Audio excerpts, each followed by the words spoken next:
Hello everyone. Today we will learn about database objects. Database objects में क्या क्या आते हैं? Table, form, report, query, macros, modules.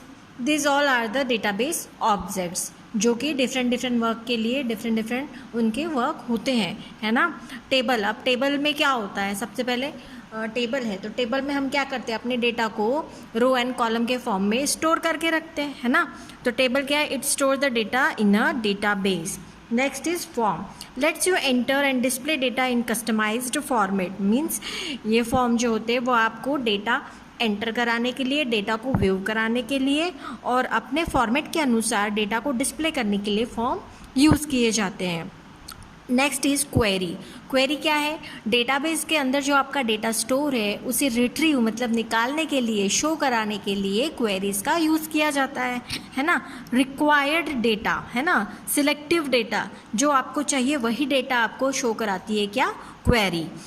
So it retrieves data from one or more tables based on a set of selection criteria. जो भी हम condition देंगे, जो भी हम क्राइटेरिया देंगे उसके अकॉर्डिंग ये जो डेटाबेस से डेटा को रिट्रीव करके देता है कौन? Query.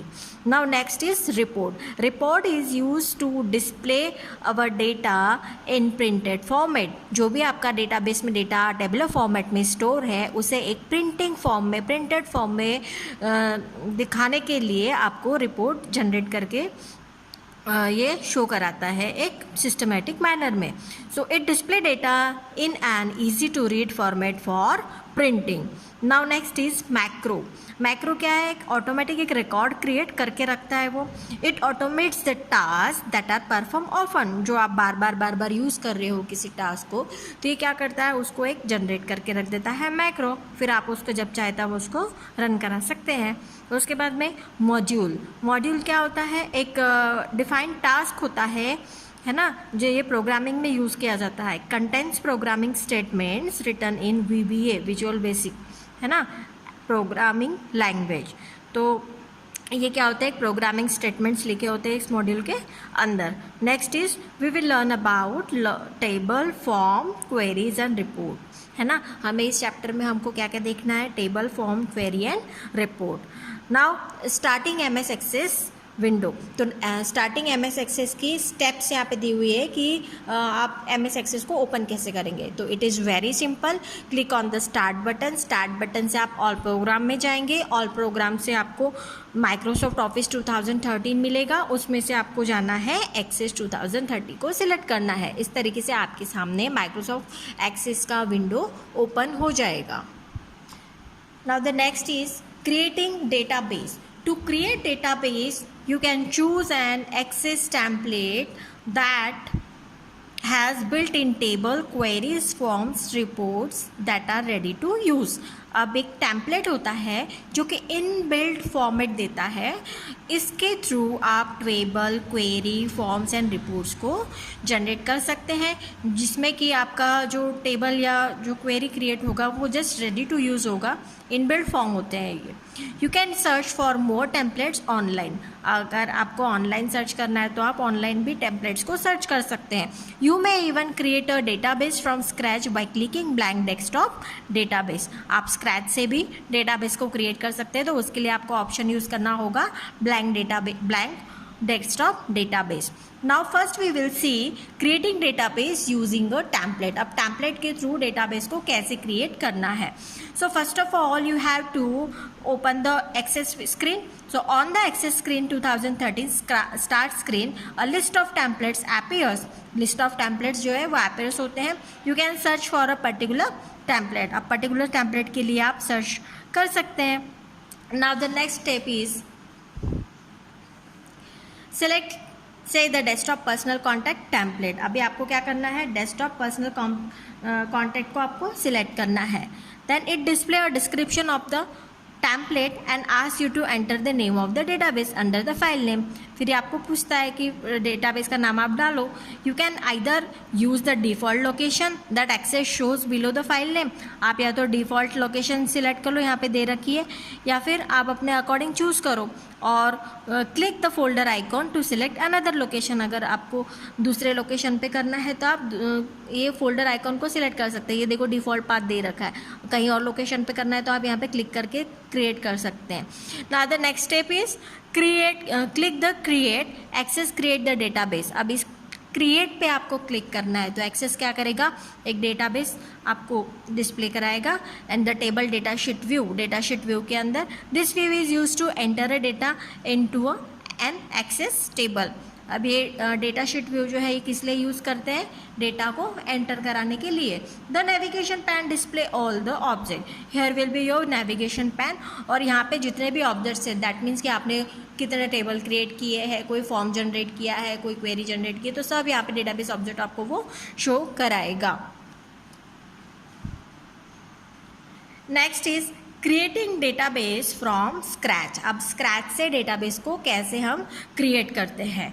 So if none of the existing template fits your needs, अगर आपको कोई भी एग्जिस्टिंग टेम्पलेट में से कोई पसंद नहीं आ रहा है तो फिर आप क्या कर सकते हो, you might start with the blank database. The steps to create blank database. अब ब्लैंक डेटाबेस आप क्रिएट कर सकते हैं तो उसकी स्टेप्स क्या है, तो फर्स्ट ऑफ ऑल आपको क्या करना पड़ेगा, click the blank database, click the desktop blank database पे आपको क्लिक करना है। ये देखिए आपने पहले भी देखा था ये वाला, यहाँ पे आपको क्लिक करना है। उसके बाद में type a name for your database in the file name box. अभी यहाँ पे ये फाइल नेम बॉक्स है, आपके अपने डेटाबेस का नाम आपको डालना है यहाँ पे। The default name is database x. अब एक्स का मतलब क्या है, पहला है तो डेटाबेस 1, डेटाबेस 2 एंड आगे तक के, है ना, जितने भी होंगे। तो आप अगर आपको नाम डालना है तो आप यहाँ नाम दे सकते हैं अपने डेटाबेस को, अदरवाइज जो डिफ़ॉल्ट वो दे रहा है वो आप उस पर क्लिक कर सकते हैं, क्रिएट कर सकते हैं, है ना। तो फिर क्या हुआ, पहला सेकेंड स्टेप आपका, type the name for your database in the file name box and the default name is database X .accdb। accdb is the extension of database. MS access file का एक्सटेंशन होता है .accdb, ध्यान रखना। X is a numeric that is 1 2 3 and so on. अभी मैंने बताया था database X का मतलब होता है जो यहाँ पे दे रखा है, डेटाबेस 1, डेटाबेस 2, डेटाबेस 3, इसके अकॉर्डिंग ये करता है। उसके बाद में now the third steps is you can either use the default location or that access show the below file name for or the click the folder icon that you select the another location। यहाँ पे आपको दिख रहा है, अगर default location लेना है तो यही रहेगा, अगर लोकेशन चेंज करनी तो इस पर आपको ये फोल्डर आइकॉन पे आपको क्लिक करना पड़ेगा, है ना। Click the create, you will see the blank database. अब इस क्रिएट पे क्लिक करना है आपको। फिर table 1 in the data sheet view where you can add a data by default. फिर आपको ये टेबल 1 बाय डिफ़ॉल्ट आपको दिखेगा, ये क्रिएट हो जाएगा और ये डेटा शीट व्यू आपका ओपन हो चुका है। By default the first field in each row table is an ID field. ये जो फर्स्ट कॉलम जो होता है आपका, फर्स्ट फील्ड जो होती है वो आईडी की दिखाई देती है इसमें। दिस इज एन प्राइमरी की। प्राइमरी की क्यों बोला गया है, क्योंकि आईडी जो होता है वो यूनिक होता है, इसीलिए इसको प्राइमरी की बोला है। An entry that will uniquely identify each record in the table, मतलब एक जो हर एंट्री डेटा की एंट्री आप कर रहे हो वो यूनिकली आइडेंटिफाई होगा अगर ये प्राइमरी की आपका आईडी फील्ड होगा तो। No two records in the table can have the same value, है ना, 2 रो होंगी उनमें सेम वैल्यू नहीं होगी आईडी में। ID should be a unique और different. So you can rename it, let us enter the first record. अब आप उसको रीनेम भी कर सकते हैं। Now the next step is select the empty field below, click to add in the table. एक empty field को आपको सिलेक्ट करना है टेबल फील्ड को ऐड करने के लिए। एंटर निशान Singh and press the tab की। यहाँ एक एग्जांपल बताया है कि नेक्स्ट फील्ड में जाना है, आपने टाइप कर दिया निशान सिंह और नेक्स्ट फील्ड में जाने के लिए आपने टैब की को प्रेस किया, है ना। उसके बाद में ये आपको दिख रहा है यहाँ पे ID and field 1 and field 2 next के लिए click to add. Now the next is notice that the icon in the record selectors has changed to pencil. अभी देखो ये जो आइकॉन है वो पेंसिल सिंबल में चेंज हो गया है ना। To indicate that this record has not been saved yet, अभी तक के ये जो रिकॉर्ड है अभी तक ये सेव नहीं हुआ है ना। The value 1 appears in the ID field. The name of the second column has changed the field 1 and the click to add the label has removed to the third column. So next is point, click the pencil icon in the record selector to save the record before you move on. तो इस pencil icon को save करना है, click करना है save करने के लिए रिकॉर्ड को. Now the next is click the cell below, click to add and enter the information show in the new cells and press the tab after the entry. इस तरीके से आप टैब को प्रेस करते रहेंगे.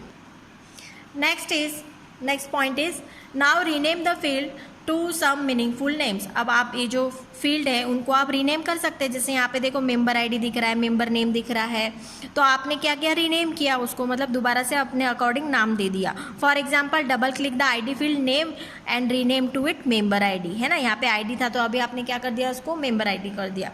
Next step is repeat step 7 to other field and rename them as shown below. अब जितने भी फील्ड होंगे इस स्टेप को रिपीट करते जाइए, आपको रीनेम करना है फील्ड के नेम. तो next step sips at any time you can save the table by clicking the save button on the quick access toolbar. अभी आप यहाँ पे देखिए क्विक एक्सेस टूल बार है, इस क्विक एक्सेस टूल बार में सेव का बटन दिख रहा है, इस पर आप क्लिक करेंगे तो आप टेबल को कभी भी आप सेव कर सकते हैं.